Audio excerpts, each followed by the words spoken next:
না না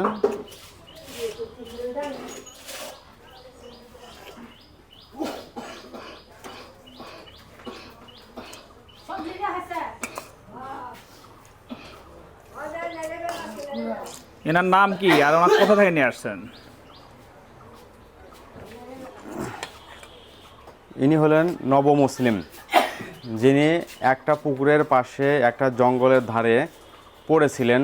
প্যারালাইসিস হয়ে ওনার হাত পায়ের সমস্যা হয়, হাঁটতেও পারে না, চলাফেরা করতে পারে না, খাবার পায় না। এখন ওনাকে নিয়ে আসছিলাম সেই কূপতলা থেকে। কূপতলা এখন ওনার স্ত্রী ছিল, কিন্তু এইসব কারণে যখন ইনি অসুস্থ হয়ে যায় তখন এখানে তাকে ছেড়ে চলে যায়। তার মেয়ে ছিল, তার মেয়ে কয়দিন রাখার পরে তার মেয়ে যখন তার সেবা যত্ন করে, সেই মেয়ের হাজব্যান্ড আবার বাদী হয় যে তুমি আমার পরিবারকে সেবা করবে, আমাকে সেবা করবে, না তোমার বাবাকে সেবা করবে, দুইটার একটা বেছে নিতে হবে। তখন উনি আর কি রেখে যায় ওখানে। ওখানে কয়েকদিন থাকার পরে ওখানকার স্থানীয় লোক আমাকে খবর দেয় যে তাকে একটু নিয়ে যান, আপনার আশ্রয়ে জায়গা দেন। তো তখন থেকে হয়তো ওখানে 2, 4, 5 দিন থাকলে উনি মৃত্যুবরণই করতেন, কিন্তু এখন আলহামদুলিল্লাহ উনি অনেক ভালো আছেন।